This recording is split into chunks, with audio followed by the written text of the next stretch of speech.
We're getting closer and closer. Christmas just around the corner. That's right. I did make a couple of stops this weekend, and I always forget Christmas shopping going on and the crowds. Right. I got to be honest with you, I haven't been overwhelmed with crowds this year. Places I've been going, most of them have been reasonable. The few times I've been out, hasn't been awful. I wonder if that's because people are buying things online. I bet so. Yeah.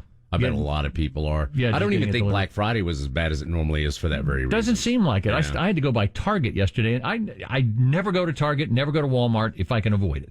Didn't even have to pull out your samurai sword. I didn't have to do that. That's and the good. good news, thank goodness though, at the Target they had the obligatory screaming baby.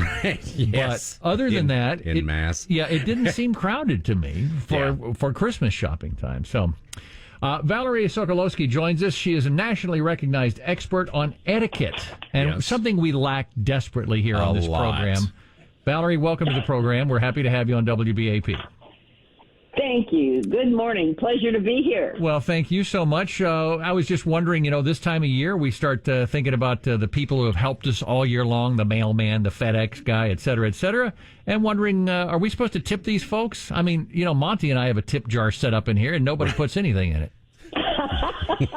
I know. I've tried it, too. It just doesn't work in my household. I don't get squat. No, the swear jar's full, but That's the tip full, jar, not so much. Yeah. Whom do you tip at Christmas time? Well, let's just start with the regulars. Those people that are so loyal to us and they help us on a regular basis, whoever they are, your hairstylist or the barber or the cleaning person, the gardener. And I'll just kind of give a blanket statement on these people. And that is an easy way to think about it is to give them a day's service or a half a day's service or whatever they charge for the time they come out one time. That's just a blanket statement to say that's an easy way to say, okay, pretend they were here. They really weren't, but give them as if they were. Okay. So paying them for a day for not doing what they normally do. Okay, gotcha. All right. That makes a lot of sense. Now, what if they charge you a fortune to do that once? That could be a huge deal. Like cleaning lady. I have a cleaning lady come out to Stately Brown Manor about once a month because I do a rotten job of cleaning, and she's $100 a shot. And man, I don't know if I want to tip $100. I always give her 20 extra. Thanks for bringing that up because that goes to guilt tipping. And you don't ever want to do this. I'm a guilt tipper. Don't do a guilt tipper. Well, what difference does it make? You can spend a guilt tip just as easily as you can spend any other tip.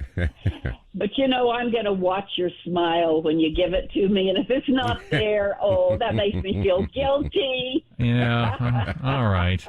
Well, do we have responsibility? I'm always surprised when I read etiquette, any type of column. They always say, you're supposed to tip the mailman. And I don't even know who the mailman is. No, if it's somebody, if you don't know them, there you go. Which one are you going to tip or are you? No, it's people that you are given service to regularly. Okay. And it all started, tipping means to ensure promptness.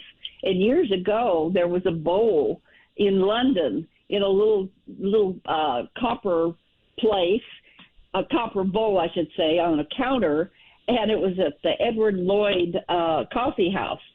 And it was put there ahead of time to ensure promptness. Well, now it's after the fact, isn't it? Yeah. But I just have to say this to the people today, and that is we should have planned. We should plan ahead of time how much we're going to tip, because then we won't feel so guilty. And let's just face it, this is a year, and this is a time of our, world where some of us don't have the money we used to, or it's getting skimpier. So do what you can and don't feel guilty.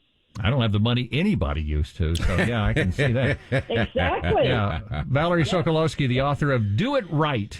Valerie, thank you for coming on. Thanks, Valerie. And Merry Christmas. And Merry Christmas to you.